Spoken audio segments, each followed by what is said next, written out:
नमस्कार, जय Hind. Online classes Bhadra में आपका स्वागत है। आज हम चैप्टर नंबर 13 पढ़ने जा रहे हैं, जिसका नाम है प्रकाश विद्युत प्रभाव व द्रव्य तरंगे।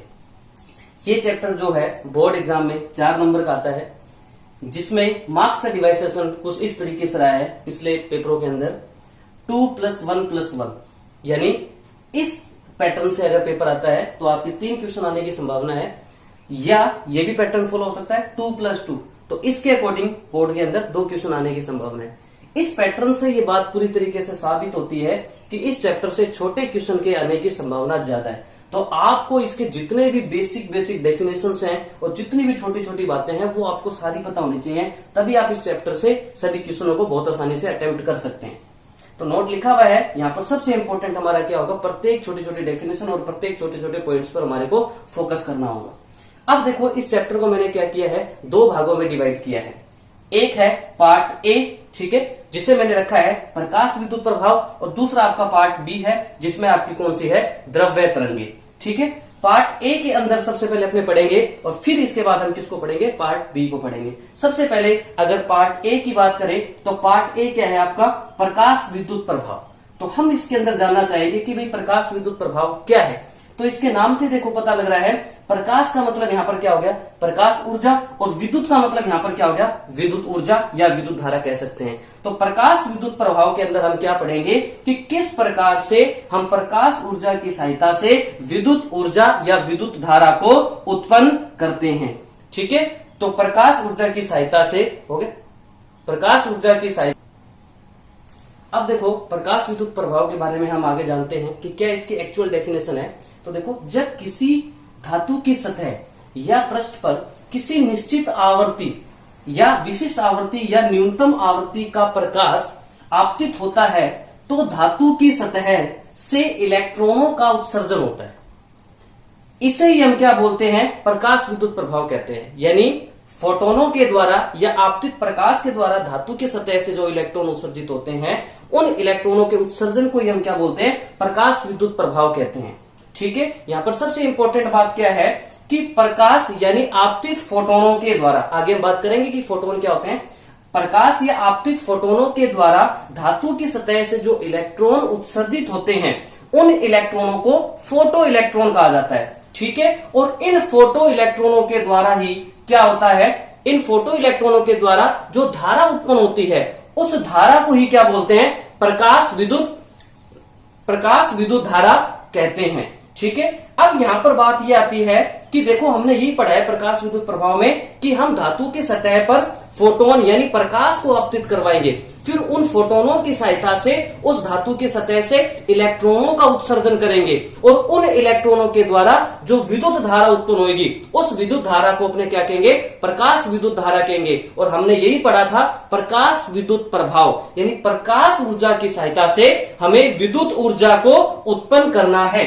अब यहाँ पर डायग्राम की बात करें तो जैसे ये धातु की सतह होगी, ठीक है, और इस पर जब फोटोनों को आपतित कराया जाता है तो इन आपतित फोटोनों के द्वारा क्या होता है, इलेक्ट्रॉनों का उत्सर्जन होता है। और यहां पर जो डायग्राम शो हो रहा है वो इसमें क्या दिखाया गया है कि जब एक फोटोन धातु की सतह पर गिरता है तो उससे एक इलेक्ट्रॉन का क्या होता है, उत्सर्जन, और इस इलेक्ट्रॉन को ही क्या बोला गया, फोटो इलेक्ट्रॉन बोला गया। तो देखो, हमने पढ़ा कि जैसे ही धातु की सतह पर आपतित फोटोन होगा या फोटोन आपतित होगा तो धातु की सतह से उस फोटोन के द्वारा क्या होगा, इलेक्ट्रॉन का उत्सर्जन होगा।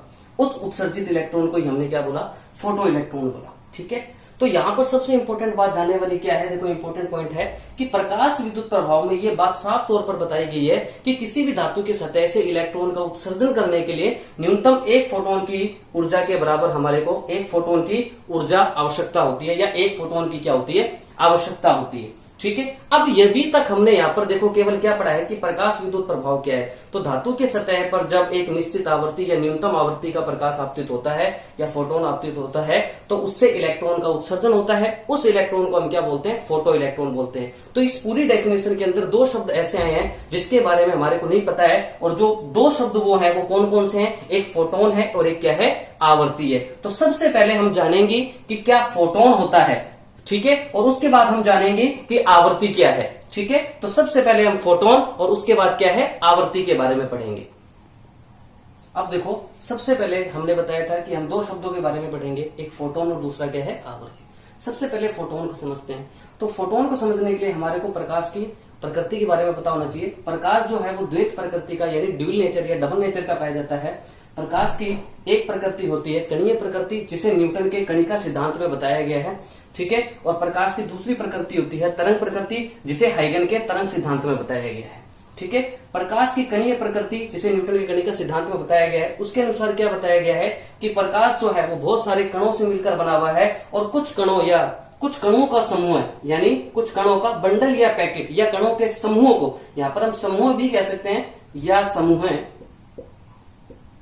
समूहों का जो ग्रुप होता है या कणों का जो समूह होता है या पैकेट होते हैं, जो बंडल होते हैं, उसे ही हम क्या कहते हैं, फोटोन कहते हैं। और इस फोटोन के द्वारा ही जो इलेक्ट्रॉन उत्सर्जित होता है धातु की सतह से, उस इलेक्ट्रॉन को ही अपने क्या बोलते हैं, फोटो इलेक्ट्रॉन बोलते हैं, ठीक है। और उसके बाद बात करें तो हमने यहां पर देखा कि प्रकाश विद्युत प्रभाव में हमने क्या पढ़ा था कि प्रकाश विद्युत प्रभाव के अंदर यह बताया गया कि धातु की सतह पर फोटोन आपतित होते हैं। और फोटोन क्या है, कणों से मिलकर बने हुए कणों का ग्रुप है या क्या है, कणों का समूह है। तो हम ये बात कह सकते हैं कि जो प्रकाश विद्युत प्रभाव है वो किस प्रकृति को प्रदर्शित करता है, वो प्रकाश की किस प्रकृति पर आधारित है, वो प्रकाश की कणीय प्रकृति पर आधारित है। तो सबसे इंपॉर्टेंट आपका फर्स्ट पॉइंट यहीं पर निकल के आता है कि प्रकाश विद्युत प्रभाव प्रकाश की कौन सी प्रकृति को प्रदर्शित करता है। तो याद रखना, प्रकाश विद्युत प्रभाव प्रकाश की कणीय प्रकृति को प्रदर्शित करता है। इसके अलावा प्रकाश की कणीय प्रकृति को प्रदर्शित करने वाले और भी एग्जाम्पल हो सकते हैं, जैसे क्रॉम्पटन प्रभाव। दूसरी तरफ अगर अपने बात करें तरंग प्रकृति,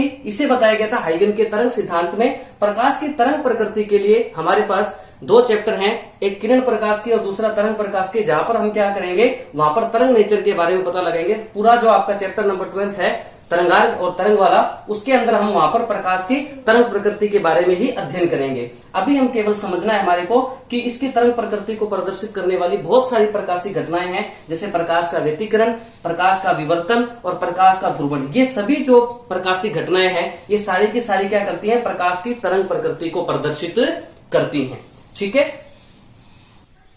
अब देखो, प्रकाश विद्युत प्रभाव के अंदर हमने फोटोन के बारे में जान लिया। अब प्रकाश विद्युत प्रभाव चैप्टर को पढ़ने से पहले सबसे इंपॉर्टेंट दो टर्म जानना बहुत जरूरी है, जिसके ऊपर पूरा प्रकाश विद्युत प्रभाव डिपेंड है। अगर आपको ये दोनों टर्म नहीं समझ में आएंगी, जब तक आपको ये चैप्टर आगे समझ में नहीं आने वाला है। इसलिए इस चैप्टर को स्टार्ट करने से पहले प्रकाश विद्युत प्रभाव के हेल्महोल्ट्ज तथा लेनार्ड के एक्सपेरिमेंटल यानी प्रायोगिक व्यवस्था को समझाने से पहले मैं दो टर्म है उनको बहुत अच्छे से समझाना चाहता हूं। एक आपकी टर्म जो है, जो यहां लिखा हुआ है इंपॉर्टेंट टर्म क्या है प्रकाश विद्युत प्रभाव में, वो जो प्रकाश विद्युत प्रभाव पूरा डिपेंड जो है वो दो टर्म पे है, एक प्रकाश की तीव्रता और एक प्रकाश की क्या है, आवर्ती। तो एक एक करके अपने इनको समझते हैं। सबसे पहले अगर अपने बात करें प्रकाश की तीव्रता क्या होती है, तो देखो बिल्कुल सिंपल सी डेफिनेशन है। क्या है प्रकाश की तीव्रता?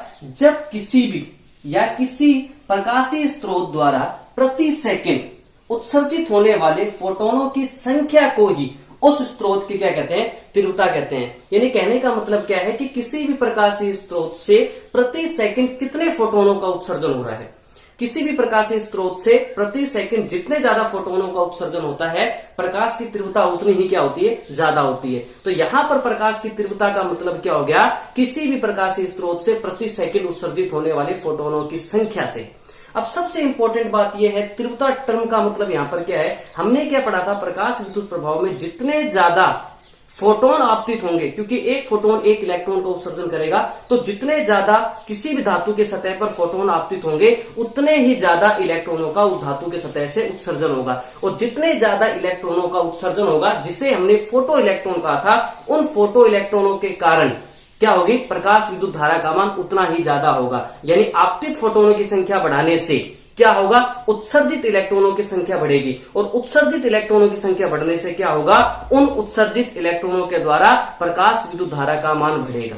यानी प्रकाश विद्युत धारा का मान बढ़ाने के लिए हमारे को ज्यादा से ज्यादा इलेक्ट्रॉनों का उत्सर्जन करना होगा, और ज्यादा से ज्यादा इलेक्ट्रॉनों का उत्सर्जन करने के लिए हमें क्या है, ज्यादा से ज्यादा फोटोनों को क्या करना होगा, आपतित करना होगा। और अगर फोटोनों की संख्या को बढ़ाना है, तो मैंने क्या बताया कि प्रकाश की तीव्रता क्या है, कि किसी भी प्रकाशीय स्रोत से प्रति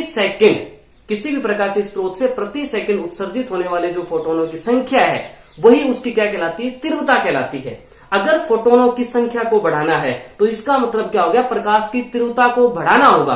तो अगर हम बात करें कि हमें ज्यादा से ज्यादा फोटोनों को निकालना है तो हमें एक ऐसे प्रकाशिक स्रोत का उपयोग करना होगा जिससे क्या है, प्रति सेकंड ज्यादा से ज्यादा फोटोनों का उत्सर्जन हो। तो यहां पर इस बात को मैं दोबारा बताता हूं कि किसी भी प्रकाशिक स्रोत द्वारा प्रति सेकंड उत्सर्जित होने वाले फोटोनों की जो संख्या होती है उसे ही क्या कहते हैं, उस स्रोत की तीव्रता कहते हैं। इसे स्मॉल आई से, इंटेंसिटी बोलते हैं इंग्लिश में इसे स्मॉल आई से प्रदर्शित करते हैं। अब सबसे बड़ी बात है, यहां पर स्मॉल आई से इसलिए लिखा गया है क्योंकि हम इस चैप्टर के अंदर एक टर्म और पढ़ेंगे जिसे बोलते हैं प्रकाश विद्युत धारा, और विद्युत धारा को हम कैपिटल आई से रिप्रेजेंट करेंगे, इसलिए हम इंटेंसिटी यानी तीव्रता को क्या है, स्मॉल आई से लिखेंगे। ठीक है, अब देखो इस चीज को समझाने के लिए मैंने यहाँ पर एक सिंपल सा एग्जांपल लिया है। जैसे सपोज करते हैं हमारे पास 3 प्रकाशिक स्रोत हैं, यानी 3 बल्ब हैं। जो पहला बल्ब है उससे प्रति सेकंड में 50 फोटोनों का उत्सर्जन हो रहा है। यहाँ पर 50 पी पर सेकंड का मतलब क्या है कि इस बल्ब के द्वारा, जो कि पहले नंबर का बल्ब है, इस बल्ब के द्वारा 1 सेकंड में